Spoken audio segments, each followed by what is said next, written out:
Hello there, everybody, and welcome to today's Contract Pharma webinar, 2026 CDMO Marketing Trends Report, Quantitative Analysis of U.S. CDMO Marketing Practices.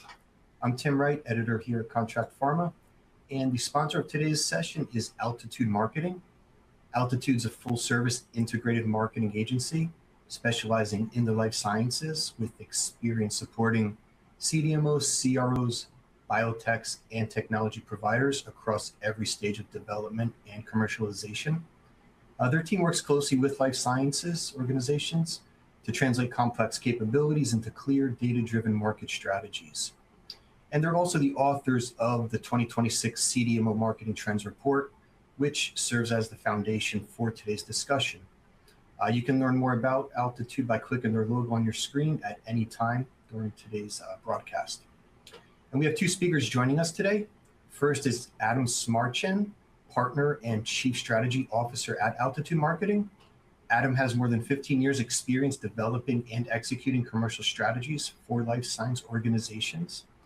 He's worked with global brands across the CDMO, CRO, biotech, and technology sectors, giving him a unique perspective on how marketing, performance, investment, and strategy are evolving across the industry. And joining Adam is John Boogaard. He's the Senior Director of Global Marketing and Product Strategies at ARx Global.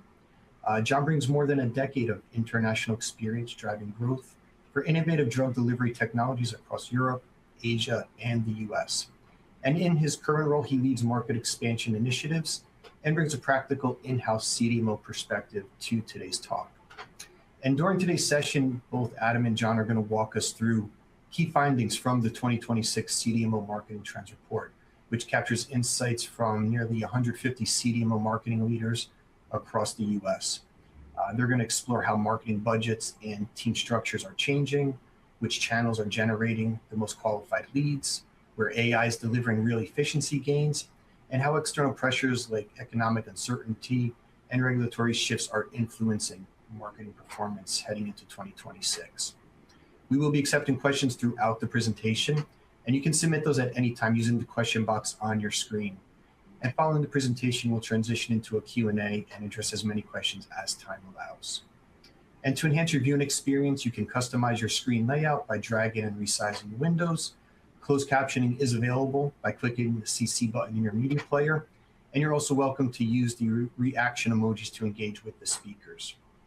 And a PDF copy of the presentation will be shared after the webinar in the on-demand version. And if you're having any technical difficulties, you can also type those into the question box and someone from our team will assist you. So with that, I will turn it over to Adam, and I will rejoin the session later on for the Q&A. So it's all yours, Adam. Well, thank you, Tim. Excited to be here. I know John is as well. And more than anything, we're excited to be able to share these findings with you. The genesis of this report, quite frankly, is stuff that we wanted to know, for lack of a better term, and stuff our clients wanted to know.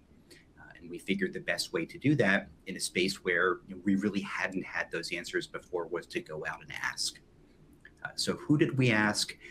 Our team spoke to 149 CDMO marketing professionals, all based here in the States. Our goal with this was to try to capture a relative mean of that industry. So not the smallest of the small in large part, not the biggest of the big. We tried to basically understand what the typical CDMO is experiencing and frankly what the typical CMO is hoping to see and expecting to see over the course of the next year. Specifically, who did we speak to? You can see here a lot of VPs of marketing, a lot of directors of marketing. So certainly toward the upper end of the chain within these departments, but at the same time not entirely focused on the C-suite. So trying to understand once more what's really happening on the ground here. In terms of the size of departments that we spoke to, and this is by head count, 6 to 10 was the most common segment here, and then trending a little bit larger maybe than average. So what we are seeing is mature organizations, not just folks throwing one or two people at a marketing function. And starting to get into what our panel and what our segment is expecting to see over the course of the next year. This is one of the answers that honestly made me really happy. And John, we'll get your comments on this in just a second. I think this answer would have been very different 24, 36 months ago. And it could have been different in one of two ways, right? It could have been the sky is falling, which a lot of us experienced over the last 2 or 3 years. It also could have been far too aggressive, right? We're going to spend dramatically more. We're going to increase dramatically more. And certainly something I think that's, we've also seen in this space. This is one of several answers from our respondents that showed me, or at least started to demonstrate to me, cautious optimism. And my personal opinion is I think cautious optimism is a fair place for this space to be over the next year. We're not necessarily seeing the dramatic headwinds that some of us thought were coming. We are seeing some real potential, but at the same time, it's not so clear that, look, this is going to be great regardless of what we do. So this slight increase in size, it's one of the areas here where I look at the results and I smile a little bit because it feels about right. It feels like a very positive place to be. So John, I don't know if you have any thoughts on that. Yeah, and first and foremost, many thanks for having me in the session today. Really enjoy working with you on this particular subject. Definitely close to my heart and close to what we try to accomplish in ARx Pharma. So I think you're right in your assessment. It's very encouraging to see that companies are investing, continue to invest in their marketing department, and that's what we do as well as a company. It's really about trying to find new customers, have new relationships with companies out there, and marketing is a very crucial role in that in that scheme of things. So I can definitely see what the respondents said and how we approach it as well. So in terms of spend versus headcount, our typical respondent here was just north of about $100,000, up to that, give or take $500,000 US total marketing investment over the course of the year. In our experience with working with clients across this space, this is about what we usually see. There are corner cases on both ends, but if I had to pick the NIST standard $800 jar of peanut butter type of CDMO, this is about what I would be looking for. So again, our focus was on trying to get an answer that's going to be applicable to the largest swath of the industry we can get. And once more, when we asked what they anticipate doing in terms of budget over the next year, we saw a similar result, this same slight increase. Positive, obviously, we do want to see that increase coming. But again, that slight, that somewhat response is frankly what I was hoping to see and what I'm very gratified to see. It speaks to me of a space that isn't dramatically overhyped, a space that isn't way too red hot, but also a space that isn't operating out of fear the way that we might have seen in recent years. So John, I know that this probably reflects your experience as well. Yeah, we definitely see the same trend in our industry. First, it's very encouraging to see that the industry is investing in marketing departments, but also giving them the right budget to execute their plans. I think overall, we as a company have become more conscious about, on the one hand, the investments we do, but on the other hand, also looking at the effectiveness of the programs we run. And especially in today's world, it's easier to measure return on investment. It's easier to measure the effectiveness, which helps us to allocate our marketing budgets to the programs that give us the best return. And for us, return is all about lead generation. And I know we'll talk about that later on in the presentation as well.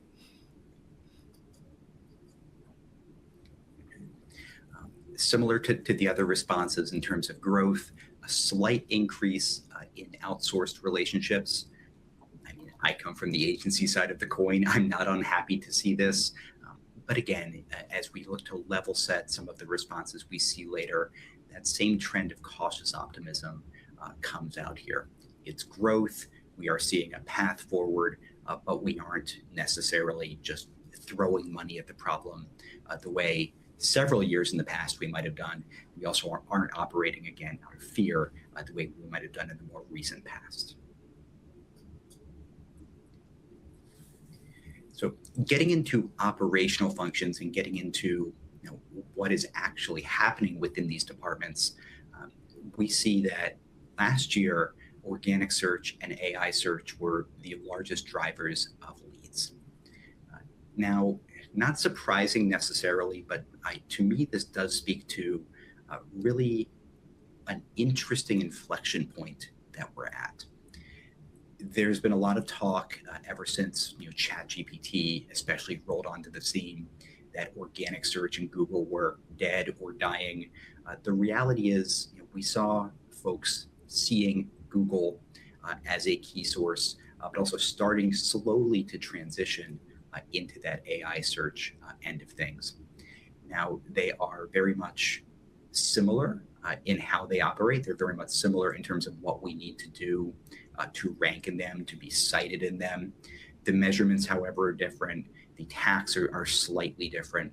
So this is an area that is bearing fruit. It's an area that, and we'll get into this more, is going to require some fundamental shifts in the way that we think about user experience, some fundamental shifts in the way we think about how we execute.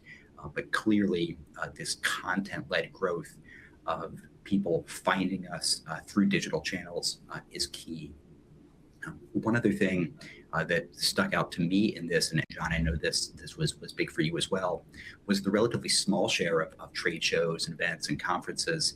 My anticipation here would have been that quite a few years ago, that would have been dramatically higher.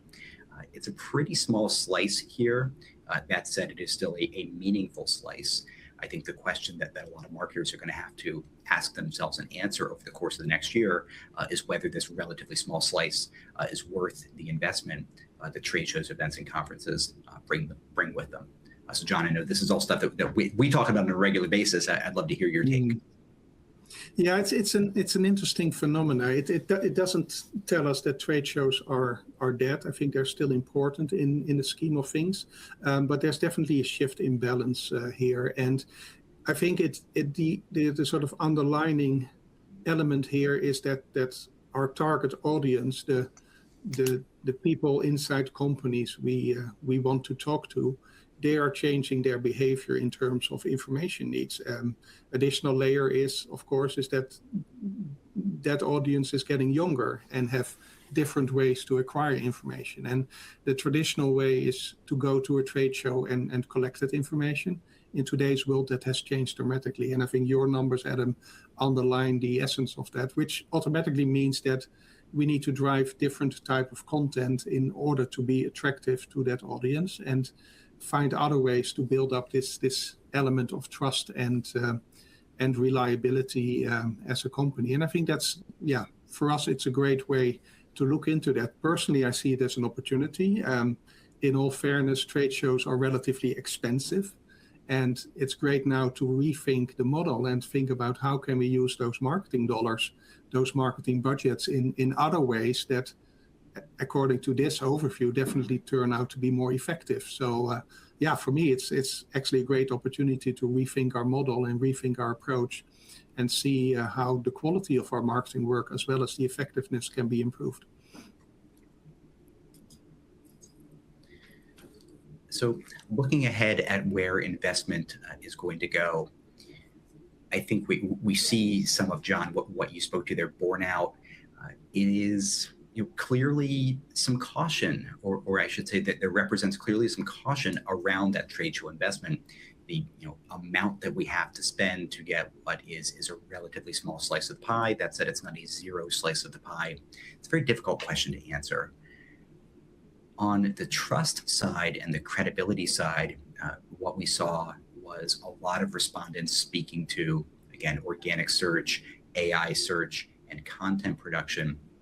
I mentioned before this representing a real shift in user experience, a real shift in the way that we engage. We almost have now a world where, and you can call this a good thing or not, but it's almost a constant conference. It's almost a constant trade show. Because in the past, when we talked about content and search, It was about acquiring traffic, right, getting a user onto our site or one of our owned properties, and then converting them within an experience that we controlled entirely. And because of AI, and because users are increasingly having that brand experience on ChatGPT, on Perplexity, on Claude, and not with us, we're almost at a space now where we have to not just acquire them and convert them in a channel that we own, but we almost have to teach the robots, so to speak, and we almost have to make sure that we are delivering the raw grist that allows ChatGPT, Perplexity, Claude, Gemini, et cetera, to create an experience that we approve of. So I'm not surprised to see this spend going up. I'm not 100% sure whether that's the exact thinking behind this, but that is a reason why I see and why I'm advocating for a lot of our clients to increase that investment and to drive more there. The other side of that coin is that your content spend, your SEO spend, your AEO spend, right, when we talk about showing up in those AI platforms, that is something that can be evergreen, right? If I produce a piece of content this year, it should bear fruit at minimum, right, for 6 months, 12 months, 24 months, potentially even beyond that when we start looking at things like site authority. So this, once more, this theme of sustainability, this starts to bear out along with some of the things that we saw around growth in spend and headcount. The other major call out here I have is on the MarTech side of things. Critical and increasingly critical. I keep bringing up user experience, but what is MarTech but a tool to deliver a user experience? And increasingly, as information is democratized, as experience is democratized, there aren't users who are going to say, well, I'm going to excuse a poor experience from you because you're smaller, because your budget's little, right? MarTech allows us to bridge that gap and have even a relatively small shop deliver an experience for a customer that is just as good as somebody big. So I love to see that investment there. I think that's key. And again, on the content side, we're talking about bearing fruit in the long term, and we're also talking about some needs of content that didn't necessarily exist even 5 years ago. So John, I'm excited to hear what you have to say here. Yeah, I would like to tap into what you mentioned about MarTech, because that's definitely an area which I would expect to see growing over the time. You also referenced to user experience, customer journey, etc., which are extremely important in the competitive world we are in today. And I see a lot of great systems and technologies emerging in MarTech. I think one of the biggest steps forward is still the sort of integration of those systems all together, and only then at full integration, it will help to support this customer journey at full strength. So we all have CRM systems, for example. We all have lead generation systems. We all have sort of campaign manager systems, etc. But it's pretty rare to see them fully integrated into a true CRM system, which is around managing the customer relationships and the customer experience. The other thing to it is, over time, we probably want to have a little bit more clarity on which part of this will sit into a marketing environment budget versus what sits in an IT environment budget. So, for example, in my company at ARx, the greater part of this spend will go into IT, and I, as a marketer, would not even see that to the full extent. So, it's definitely of interest. It's of growing interest, and it's all about how can we support this customer journey best.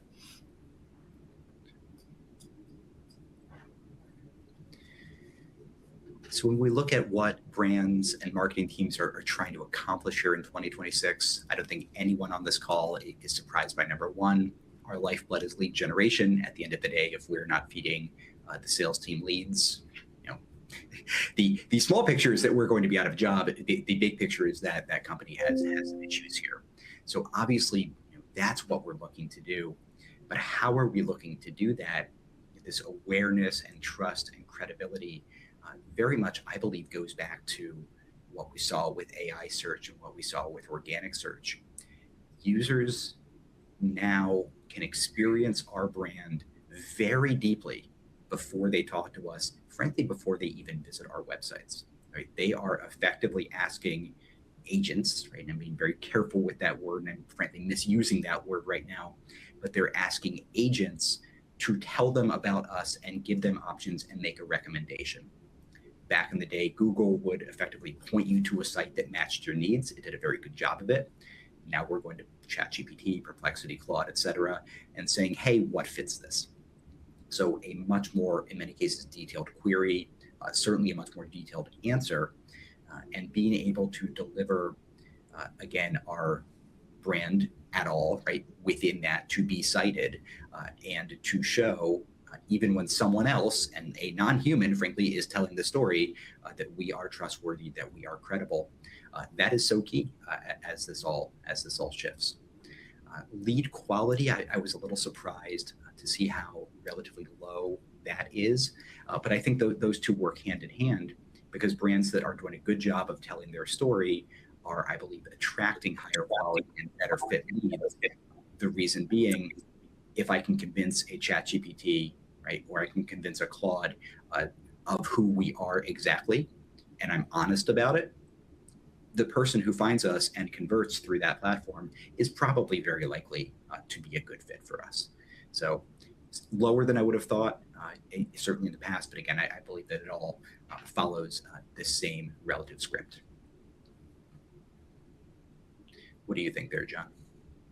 Yeah, I think you explained it well. Also, for us, for me, it's the sort of the hierarchy is that the number one priority is lead generation. It's lead generation and lead conversion. In the end, we do lead generation in order to find new customers, and that's the goal for every single company in the survey, to have a sustainable growth model, which is based on customer engagement and finding new customers. And of course, that can only be done successfully if the other components are well organized and well managed. So that's where brand awareness, building trust and credibility, thought leadership play an important role. And that's how we, ARx and Altitude, work together on a daily basis in order to accomplish that that mission. I agree with your assessment on lead quality. I would expect that to be higher ranked as well. Of course, it's not only about how many leads do we get, but it's more about, okay, what is the quality of the leads, which is mainly addressed in the conversion rate in the end. Very, very interesting to see the similarities across the industry and the sort of common theme in that respect.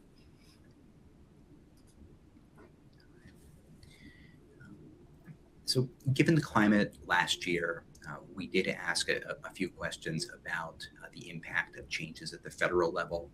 I'm not going to dive too deep into these, not 100% within the remit of this webinar, but I do want to show where folks are at.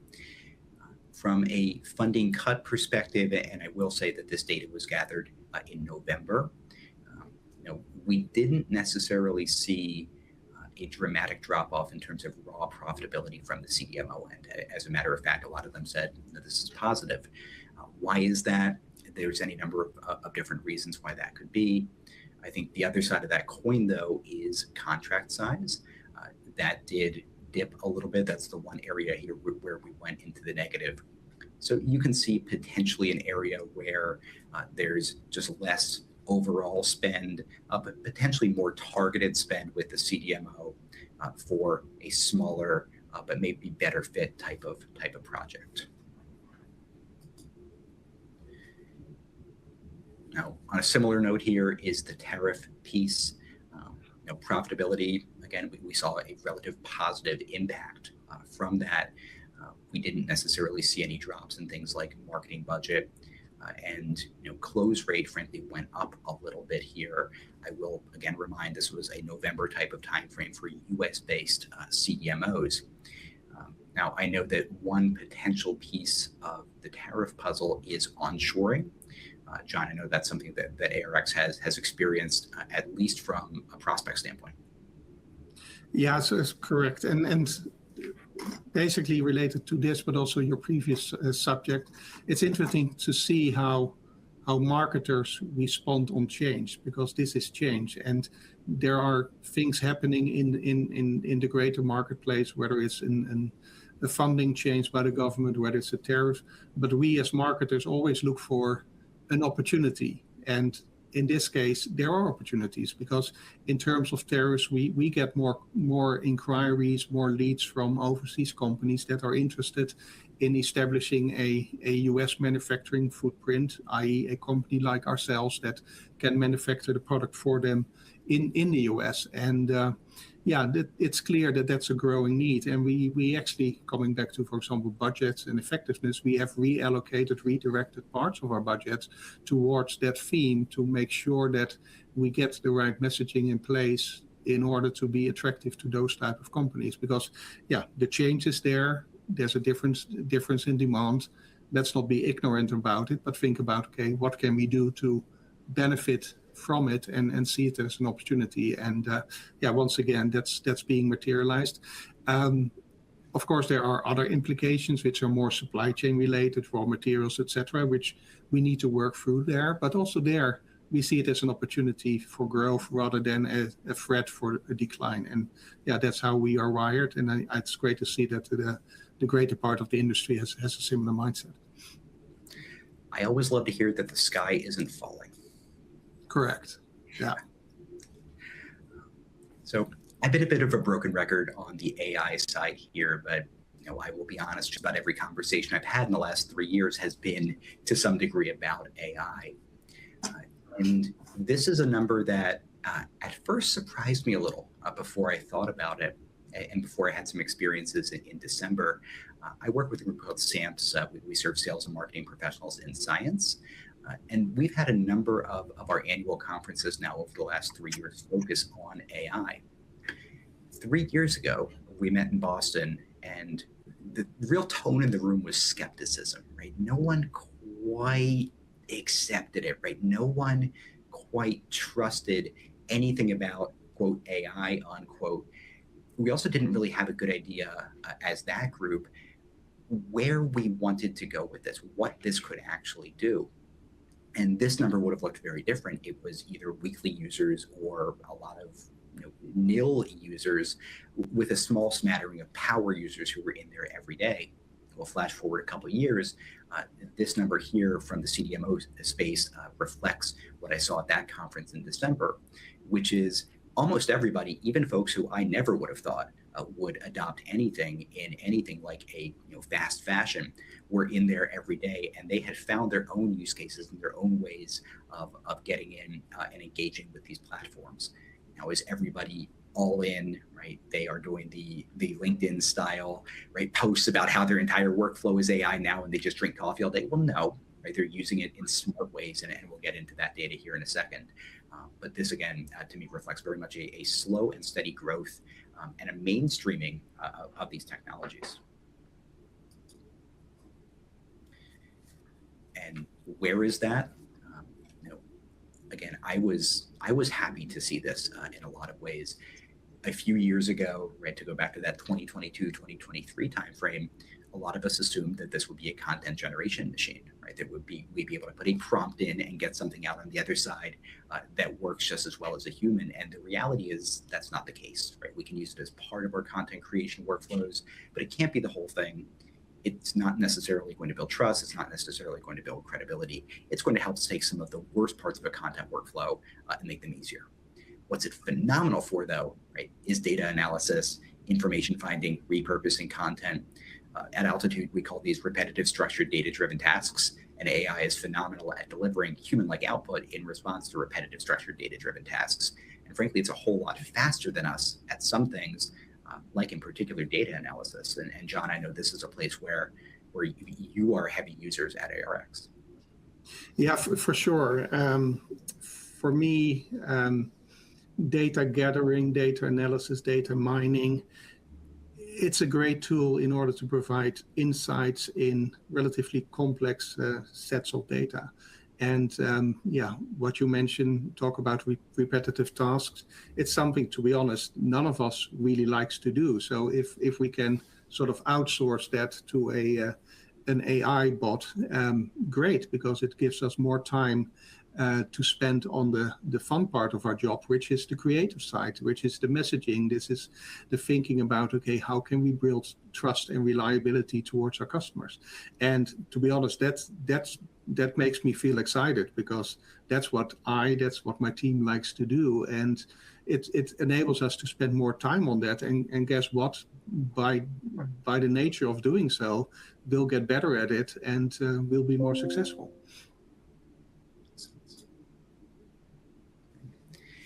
A few more metrics here on the AI end of things.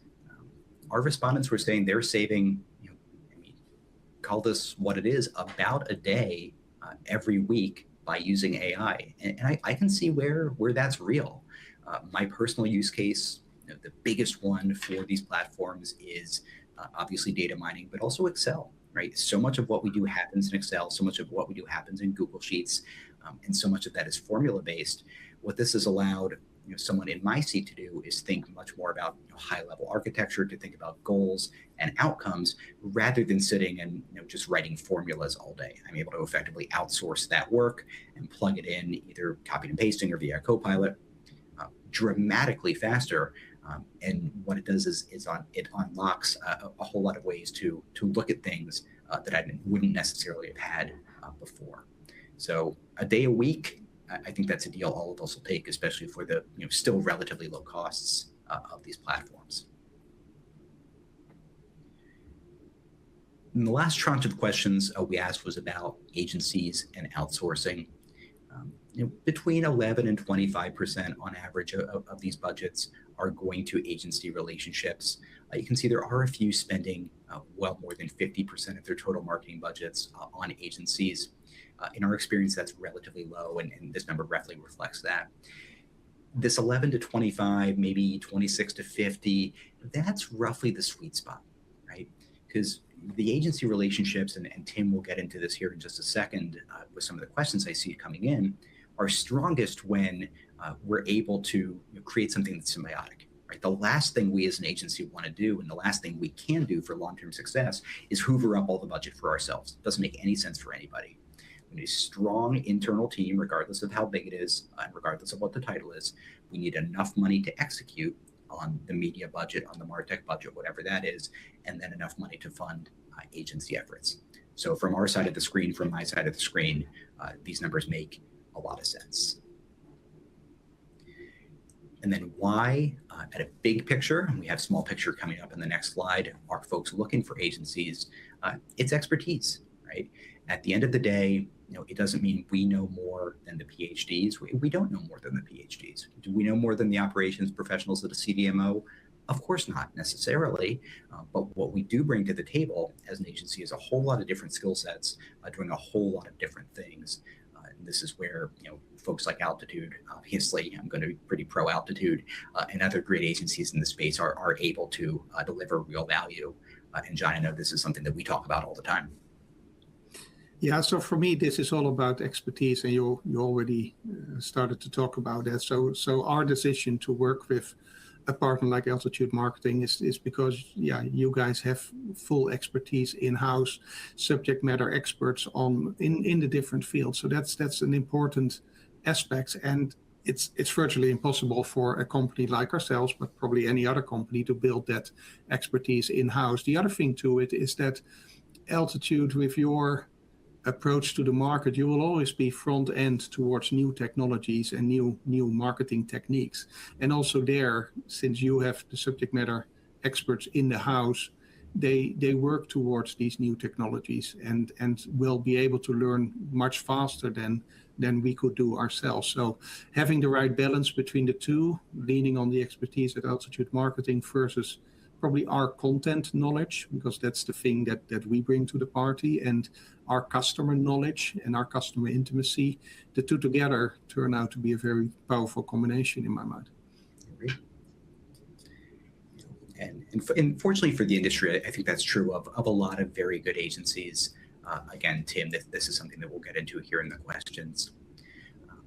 To wrap up some of the data that we put together, what are companies outsourcing to agencies? What are they outsourcing to third parties? I think it's reflective of what we saw before. The stuff going to third parties is the corner cases. It's the things where building internal expertise is incredibly difficult and incredibly expensive. MarTech being the biggest one here, SEO, and I believe especially AI search being another big one here.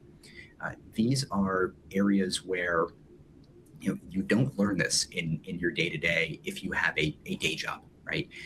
Building out something like, and I'll pick on HubSpot, building out HubSpot for a CDMO is actually very tricky.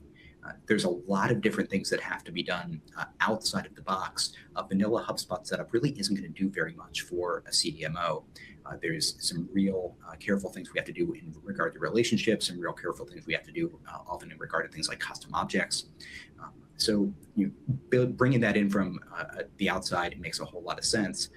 I was a little surprised to see some of the things at the bottom here. These are bread and butter agency things from 5, 6, 7, 10 years ago. We are able to help, certainly. I think any good agency is certainly able to help. But again, what we see, I think, is a model that looks a whole lot more, and I'll pull from the CRO world, like an FSP style of engagement versus just a, hey, do everything style of engagement, at least as far as our respondents saw.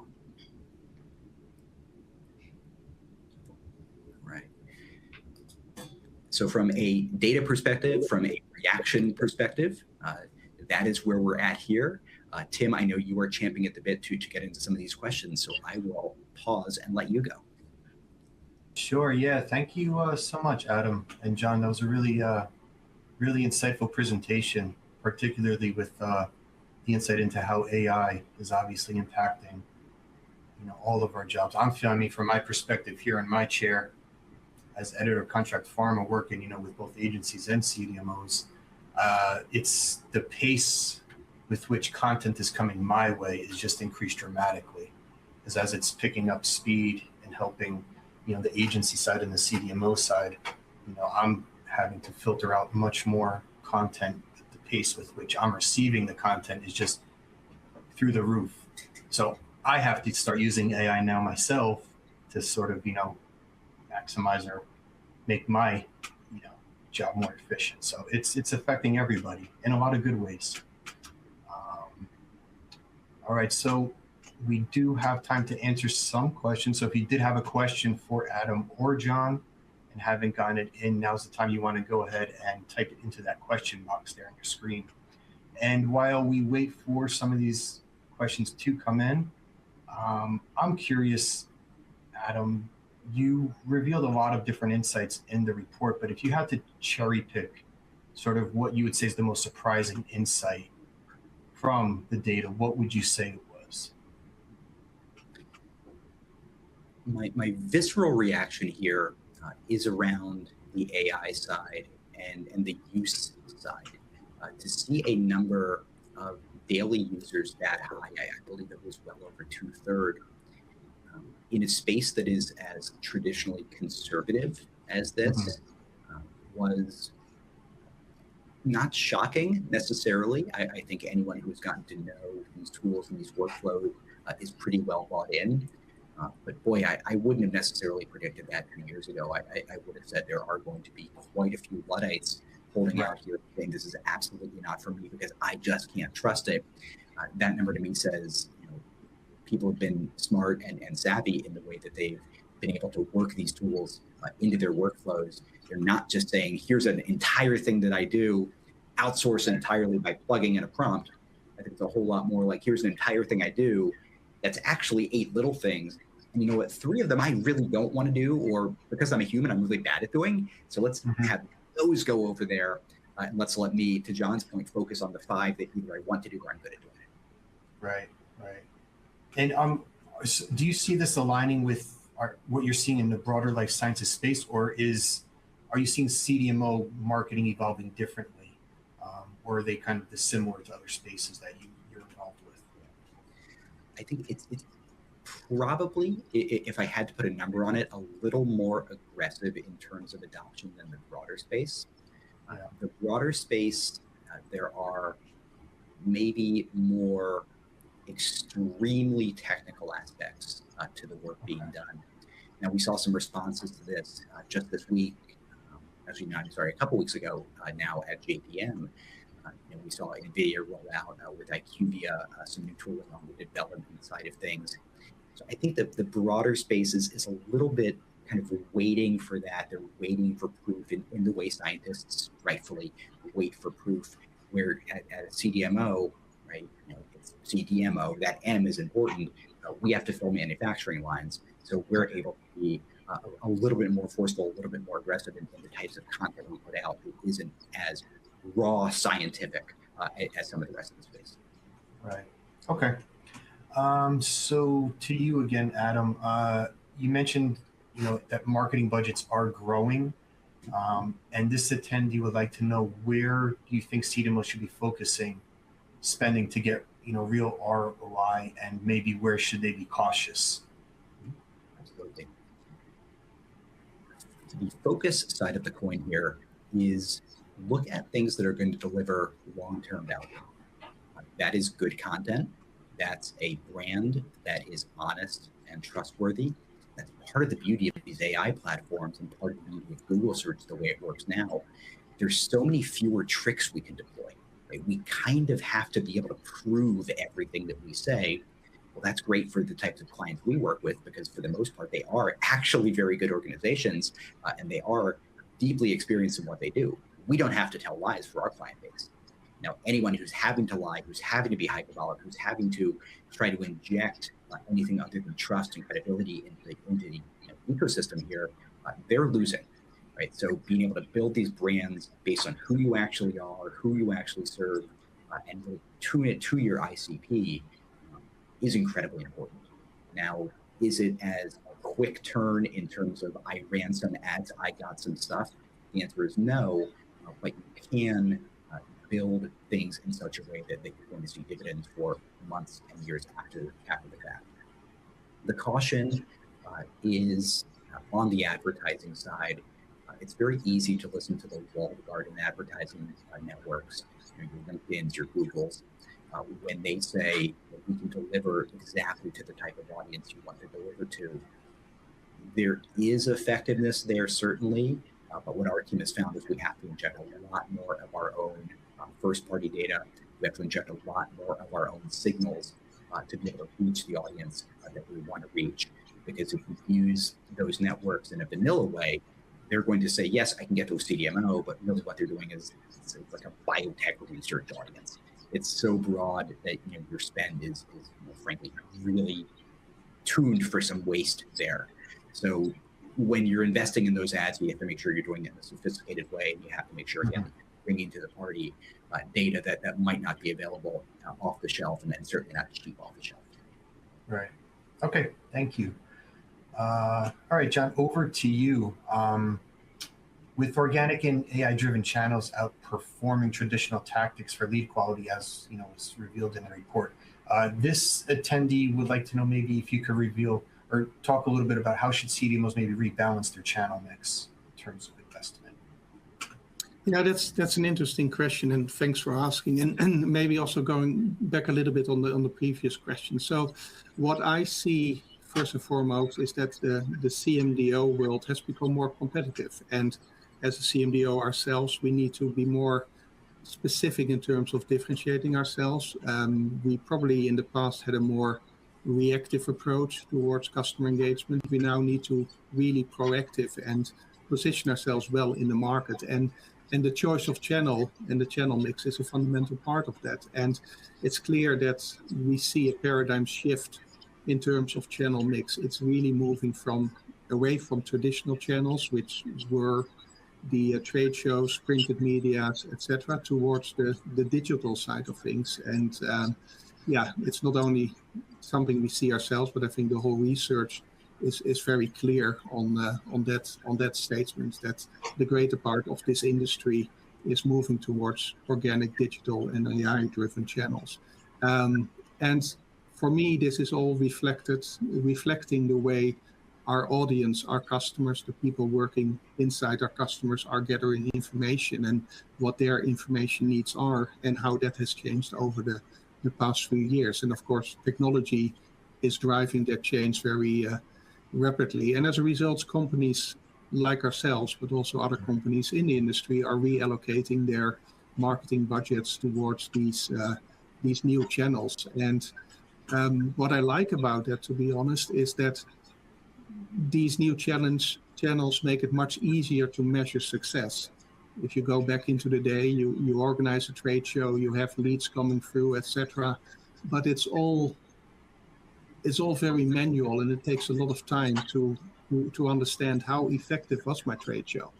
If I do a marketing campaign today on a digital platform, almost real time I get the results, and almost real time I can plan, I can learn, and I can adjust on those programs, which means that my marketing dollars are spent much more effectively compared to how they were spent in the past. And of course, that's not only of my interest, but also the senior leaders in those companies have a high interest in terms of the effectiveness of our marketing budget. So in terms of mix change, definitely yes, and it will help us to drive quality and credibility in the things we do in marketing.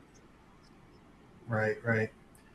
So is there anything, maybe you can also give a little insight into maybe how, CDMOs like yourselves are balancing, digital lead gen with sort of the traditional relationship-driven sales cycles. Like what's the expectation between the two, and how is, just the sales cycles differ between digital and, sort of the traditional? Yeah, that's a good question, and a definitely good follow-up question in that respect. So for me, it's all about the sort of integration of the different components. It's not looked at in isolation, and we in marketing need to work extremely closely with our team in sales and business development to make sure that we are aligned on that messaging, and that whatever we do in marketing is supporting their approach to those customers. We haven't spoken about account-based marketing a lot, but that's definitely a theme that's associated with very successful customer engagement, and knowing that a lot of our customers are the sort of medium, large size pharma and biotech companies. That's definitely where account-based marketing kicks in, and there the digital tools, the digital techniques lend themselves really well to do very effective account-based marketing programs. So yeah, a long answer to a great question in that respect. But for me, it's all about integration. And then of course, then we need to have the right MarTech systems in place to support this all, to make this a true sort of enterprise endeavor rather than an isolated marketing versus sales activity. Right.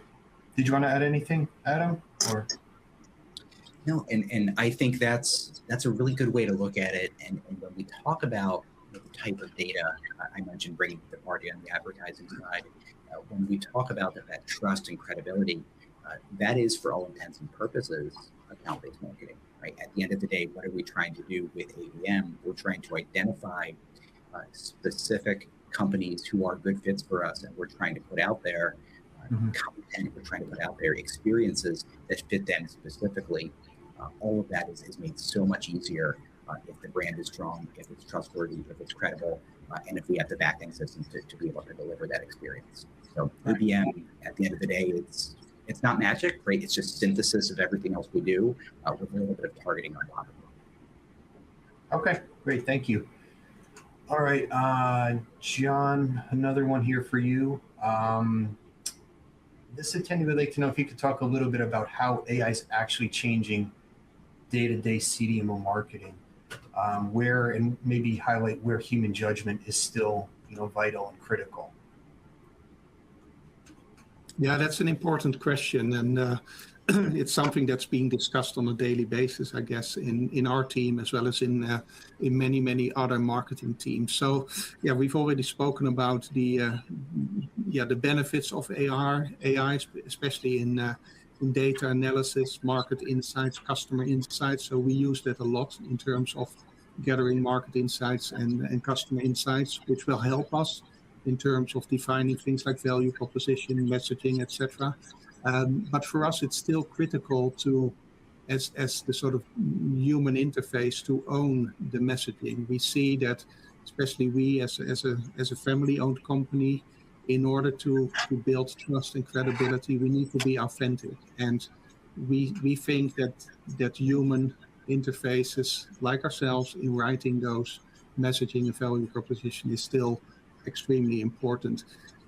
It's also relates back to the quality of that. It's very easy to use AI in a drip campaign and get 10 sort of reoccurring messages written and sending it out through a campaign monitoring and have it done in 5 minutes. That's easy, but it doesn't mean that it's effective, because the message itself is not authentic and it's not representing what we are. So for us, it's a common theme, it's a common challenge, and we try to manage the different areas accordingly and try to remain true to ourselves and use it to our benefit. Right. Okay, great. All right, we're going to take one more question before wrapping things up today. So lastly, Adam, with more CDMOs outsourcing marketing these days, what would you say separates high-performing agency partnerships from ineffective ones? And maybe talk a little about what are some common mistakes CDMOs make when selecting or managing agency relationships. Yeah, absolutely. So a good preface to that is there are a lot of good agencies in this space. I have friends, I have colleagues at any number of them. So I can't sit here and say, we are absolutely the best. I'm going to give you a sales pitch on us. I believe we are, but that's okay. Where do I think things really set apart from good to great? It comes down to two things. Number one is relationship. We heard it yesterday on a call going through an RFP. It shouldn't suck to work with you guys. It should be kind of fun. And the reality is, if it sucks to work with us, you're not going to want to work with us. And neither of us is going to put in the effort that we need. Neither of us is going to come to the party with the type of strategy, with the type of innovation, with the type of go-getter attitude that we need.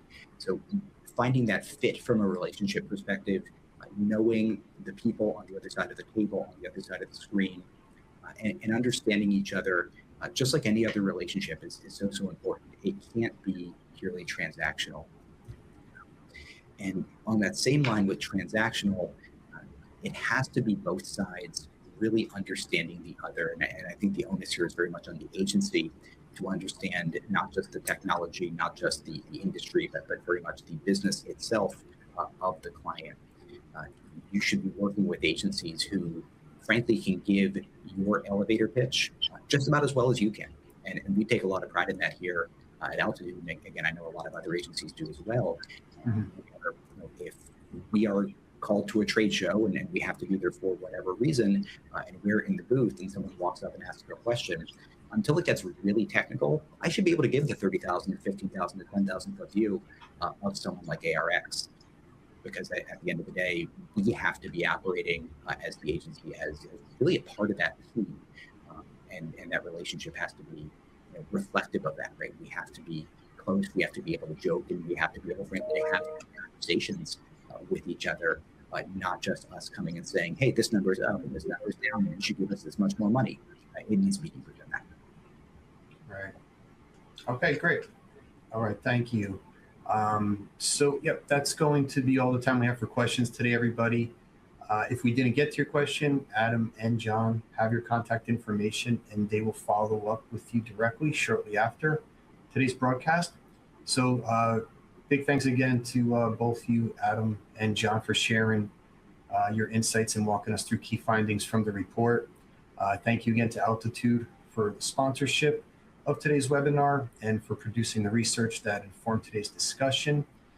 Again, before logging off, be sure to visit Altitude by clicking the logo on your screen there to learn more. And lastly, I'd like to thank everybody out there in the audience for your attendance and participation today. This webinar will be archived for 1 year on contractpharma.com, and you'll also be receiving an email from us shortly when the on-demand version is available, within which you'll also have a PDF download of today's session as well. So thanks again for joining us today, everybody. Have a great rest of your day. Take care. Thank you.